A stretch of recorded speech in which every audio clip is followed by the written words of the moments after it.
champions who did beat the Broncos. What was that score again? 43-8. 43. No, I'm not sure that really happened. That may be a typo. It wasn't Peyton Manning. It did happen. It did happen. Look, they're sitting at 500 right now after they lost to the Rams at home. So Russell Wilson, obviously knowing that they lost that game, said they just got tricked. Take a listen.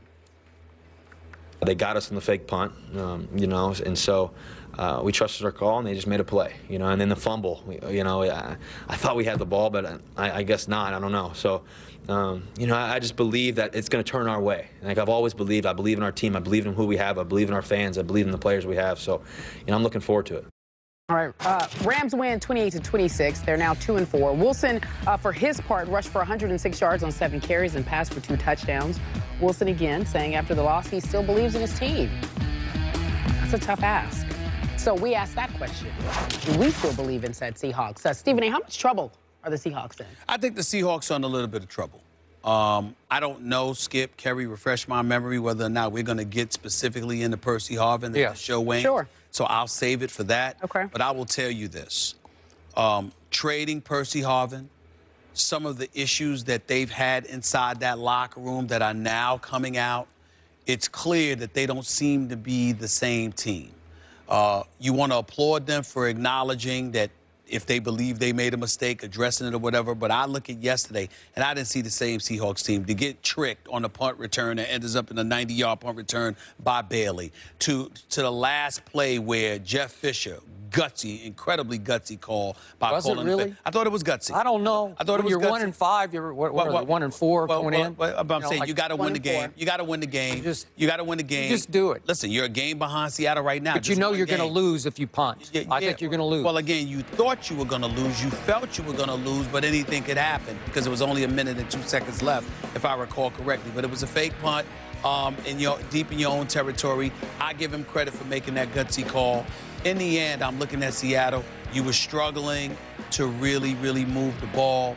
Russell Wilson came alive in the second half. We know that. I'm looking at Marshawn Lynch and these boys. 53 yards rushing on 18 carries. I need more from Marshawn Lynch. I just do. Russell Wilson was the leading rusher, for crying out loud.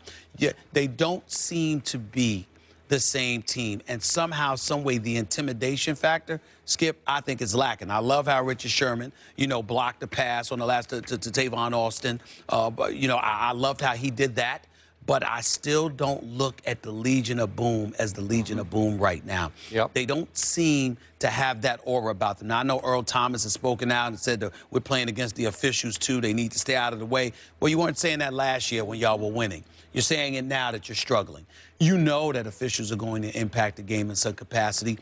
You found a way to play around that. Suddenly you can't because you're the Super Bowl champions. Everybody's bringing their A game. No matter which way you slice it. I just don't like what I'm seeing from Seattle right now. They're a good football team. We all know this. They just seem vulnerable. And I don't know if they're going to be able, because Arizona's here. Not sure about San Francisco, but at least they got injuries to fall back on. They do? It seems to be a bit of dysfunctionality taking place in Seattle, Skip. Okay.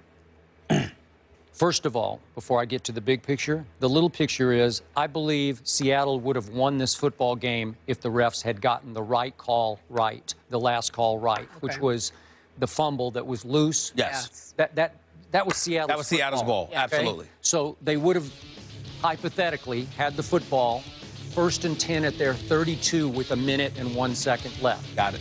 Russell Wilson was playing at an MVP level yesterday. Second half. He had thrown for 313, and he had run for 106 yards.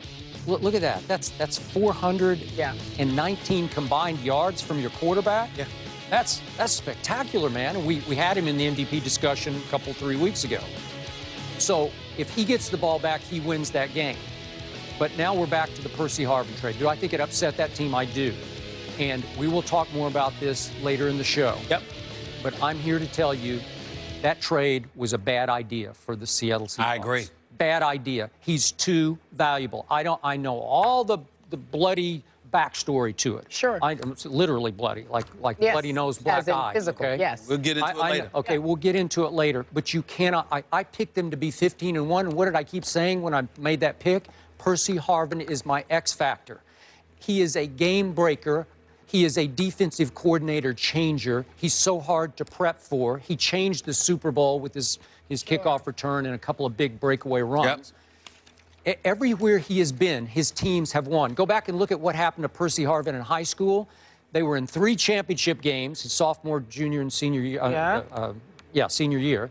And they won 1 of them. And then at Florida, 2 national championships, and he took over the 4th quarter of a championship game. Then his big Super Bowl game, he was big for Brett Favre, Offensive Rookie of the Year. I know he's got issues. You have to manage his issues.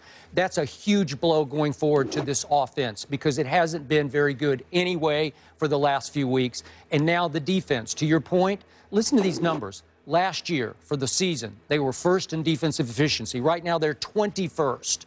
How can that be? Last year, they were 1st in pass defense efficiency because they were the Legion of Boom. This year, they're 26th in pass defense efficiency. That's bad. That's wrong. They got all kinds of injuries and ineffectiveness in their offensive line. They can't protect their quarterback, which is why he had to run for 106 yards yesterday. So they have issues that, to me, could have been solved by a Percy Harvin down the stretch. Oh. Does he, when he wasn't, I know he took himself out of some games, but when he played, did he not play hard?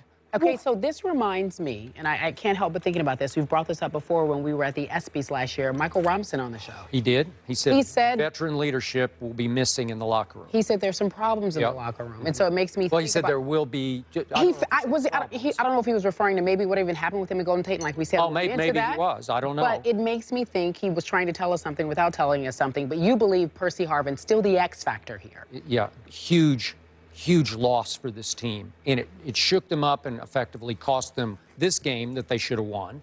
And going forward, it's going to level the playing field in an NFC West that I thought they would run away with. So all of a sudden, congratulations to Arizona because they got a shot. Right. San Francisco still has a shot. San Francisco still has a shot because I believe San Francisco is going to be better once they get their horses back on the defensive side of the ball. I think we all know that their identity has been compromised. They've got 3 huge losses in yesterday's game in Smith, Bowman, and Willis. So we know that. We know they're a different defense with those 3 guys. I never saw I would see give up in them. So I'm alarmed by that. And it's indicative. Plus, you heard stories coming out that time about how Harbaugh turned Peyton Manning off because when Peyton Manning went and tried out with the San Francisco 49ers, basically Harbaugh implied that, I've got more zip onto my passes than you do. And how, people say, well, that turned Peyton Manning off. I don't know how much truth there is to that, but that's what they're reporting. It is what it is. In the end, what it comes down to is that you would think that Seattle would be in a better position because of those things, but I don't see that. I see a team that can be exploited because you've got people coming into their house and beating them. I mean, Denver took them to overtime. Dallas smacked them around. Then you come and you lose to St. Louis. Vulnerability is all over the place as far as I'm concerned with the Seattle Seahawks right now, and they're going to have to find a way to get it together. All right, so same old story, you guys. Dallas Cowboys won again. Another week, another win.